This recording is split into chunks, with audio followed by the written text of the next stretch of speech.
الشهداء مرمية على الشوارع، لا في اسعافات بتمرق ولا في اي حاجه بتمرق غادي، واضطرينا نجيبها على السياره عنه حتى كمان الاسعافات مش قادره تصل لنا.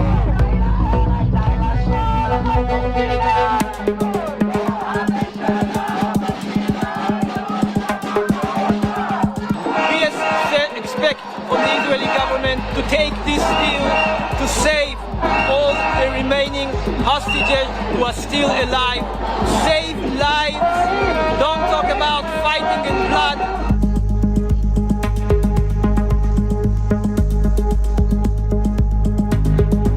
About the deal, I don't trust Hamas at all. They are cheating us. They are lying to us, and we cannot trust them. The proof is that what they did up to now, the only solution is to conquer Rafah, and then maybe we hope, we pray, the hostages will come back to us healthy and completely.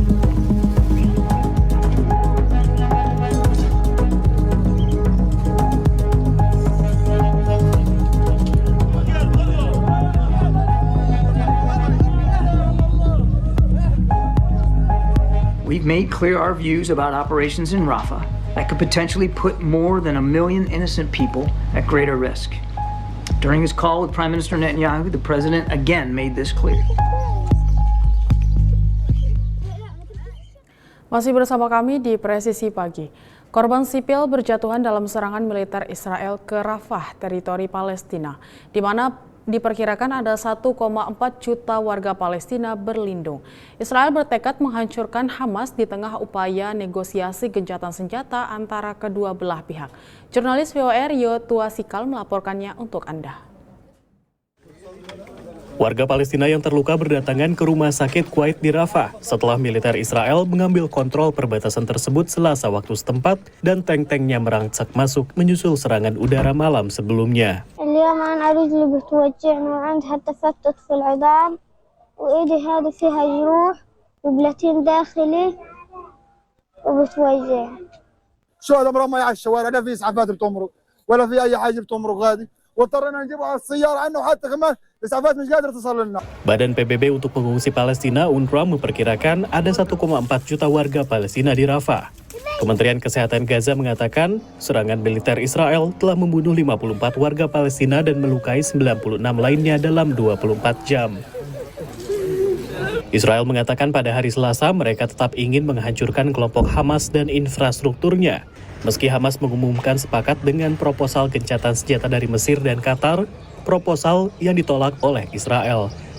Hamas's proposal is far from Israel's core demands. Nevertheless, Israel will dispatch a ranking delegation to Egypt to maximize any chance of an agreement on terms acceptable to Israel. Israel mengatakan bantuan kemanusiaan masih terus masuk ke Gaza setiap hari.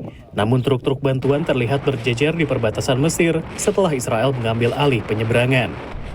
Serangan ke Rafah ini dilancarkan Israel di tengah kekhawatiran internasional akan penderitaan warga sipil yang berdesakan di Gaza. Di Amerika Serikat, Presiden Joe Biden sebetulnya telah meminta kepada Perdana Menteri Israel Benjamin Netanyahu untuk tidak melancarkan serangan tersebut. Keprihatinan juga datang dari PBB yang mendesak gencatan senjata segera disepakati kedua belah pihak. A full-scale assault on Rafah would be a human catastrophe. Countless more civilian casualties, countless more families forced to flee yet again with nowhere safe to go, because there is no safe place in Gaza. Sementara di Israel, keluarga para sandera mengungkapkan rasa frustrasi mereka terhadap pemerintahan Netanyahu. We watch in horror as the military operation in Rafah unfolds. We cannot help but wonder. We've been hearing for weeks and months boasting and bragging about an operation in Rafah. Why then is that only after Hamas agreed to this deal, Israel decided to now enter Rafah, endangering the hostages and the negotiations? Eskalasi militer di Gaza yang dimulai 7 bulan lalu telah menewaskan hampir 35.000 warga Palestina, mayoritas warga sipil, menurut Kementerian Kesehatan Gaza. Sementara serangan Hamas pada 7 Oktober membunuh 1.200 orang dan menculik 250 lainnya, di mana 133 diantaranya masih tersandra di Gaza menurut Israel. Dari Washington DC, Rio Tuasikal, VOA. Kita beralih ke informasi pemilu Amerika Serikat. Mayoritas pemilih muda di Amerika Serikat berharap punya alternatif kandidat selain Joe Biden atau Donald Trump dalam. Selain usia kedua capres, pemilih muda juga punya isu-isu penting yang mempengaruhi pilihan mereka. Apa saja yang jadi perhatian pemilih muda di AS? Berikut liputan Virginia Gunawan dari VOA. Pemilu AS November mendatang jadi pertarungan dua kandidat capres tertua dari dua partai terbesar di Amerika. Tak sedikit yang mempertanyakan kelayakan usia Presiden petahana Joe Biden dan mantan Presiden Donald Trump, terutama para pemilih muda. Republicans or Democrats can, put someone on the ticket that actually is, worth voting for, then a vote for them.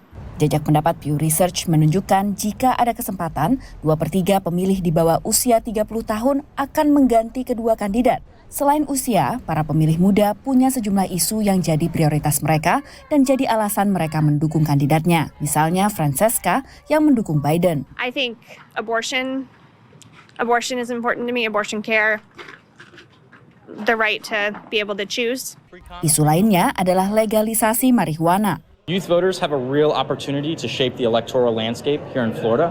We've seen that the right to choice and recreational marijuana are critical to the beliefs and importance of youth voters and what's top of mind for them, especially with the right to choice. Tak sedikit pemilih muda yang menentang Biden atas dukungannya ke Israel dalam perang di Gaza. Tapi tidak bagi Eliana. Right now for me, one of the most important things is continued support for Israel, especially throughout this conflict that's going on. So I really appreciate everything that President Biden has been doing to support the country of Israel in this current conflict. Jajak pendapat Reuters Ipsos yang dilakukan pada Maret 2024 lalu menunjukkan 3% pemilih antara usia 18 hingga 29 tahun lebih memilih Biden ketimbang Trump. Margin ini jauh lebih kecil dibandingkan 24% yang lebih memilih Biden ketimbang Trump pada pemilu 4 tahun sebelumnya. Pemilih muda yang mendukung Trump punya alasan yang lebih personal. I've tried to have conversations with people who don't like Trump, and they're like, you can leave, I don't want to talk to you anymore. So I think that's the main problem. People aren't open to listening. They're just like, if you like Trump, you're a horrible person, or just that. So I feel like... Yeah, there's never any open discussion. Pendukung muda Trump seperti Turner terbiasa dengan rekan seusia mereka yang mempertanyakan pilihan politik mereka. I'll go to the bars wearing a Trump 2024 hat, and I get weird looks like crazy all around from people, but I don't really, it doesn't bother me. Turner mengagumi pendirian Trump melawan korupsi. I think there is a ton of corruption. And I think that there's a lot of very scandalous things that is going on all over the world. And I think Trump is one of the only men that has actually had the balls on him, so to say, to call out these people and not be afraid of them. I just feel like he's going to do what's best for the country, Hasil jajak pendapat Tufts University menunjukkan isu utama bagi pemilih muda juga berkutat dengan isu domestik seperti biaya hidup, ketenaga kerjaan, dan kekerasan senjata api di Amerika Serikat. Dari Washington DC, demikian laporan tim VOA. Sementara itu, protes pro-Palestina di kampus-kampus AS yang terus berlanjut berkembang jadi dilema politik bagi Presiden Joe Biden. Partai Republik menuduh Biden menutup mata terhadap pelanggaran hukum dan antisemitisme. Sementara pemilih muda dan progresif dari Partai Demokrat marah atas tindakan kekerasan polisi. Polisi membubarkan paksa demonstran pro-Palestina Kamis lalu dengan menghancurkan tenda-tenda mereka di University of California di Los Angeles. Ini jadi tindakan kekerasan terbaru setelah gelombang protes yang terus meluas di sedikitnya 42 universitas di penjuru AS selama beberapa pekan. Kamis lalu, Presiden AS Joe Biden akhirnya buka suara terkait protes ini, menyebut warga Amerika punya hak protes, tapi tak berhak untuk menimbulkan kekacauan. Peaceful protest is in the best tradition of how Americans respond to consequential issues. But, neither are we a lawless country. We are a civil society, and order must prevail. Biden juga mengecam upaya partai oposisinya, Partai Republik, yang memanfaatkan kekacauan ini sebagai bahan kampanye. In moments like this, there are always those who rush in to score political points. But this isn't a moment for politics. It's a moment for clarity. Wakil rakyat dari Partai Republik menuduh Biden menutup mata terhadap pelanggaran hukum dan antisemitisme. When will the president himself, not his mouthpieces, condemn these hate-filled little Gazas? President Biden needs to denounce Hamas's campus sympathizers without equivocating about Israelis fighting a righteous war of survival. Terus berlanjutnya protes ini jadi dilema politik bagi Biden jelang pemilu AS. 6 bulan jelang pemilu AS pada 5 November mendatang, tingkat persetujuan terhadap Presiden AS Joe Biden berada di titik terendah menurut jajak pendapat Gallup.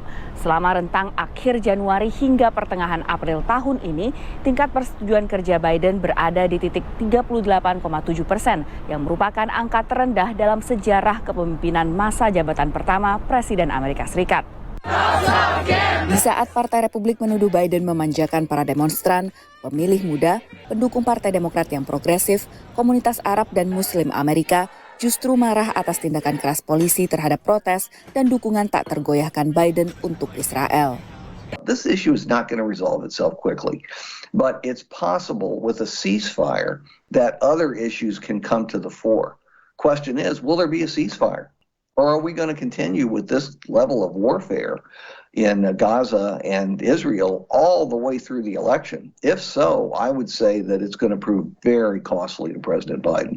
Sementara mantan Presiden Donald Trump yang kembali jadi kandidat dari Partai Republik mengkritik pendekatan Biden dan mendukung tindakan keras aparat keamanan seperti di Columbia University. The police came in exactly 2 hours. Everything was over. It was a beautiful thing to watch. New York's finest. Sedikitnya 2.000 orang ditahan di kampus dan universitas sejak 18 April lalu. Demikian laporan Virginia Gunawan dan tim VOA.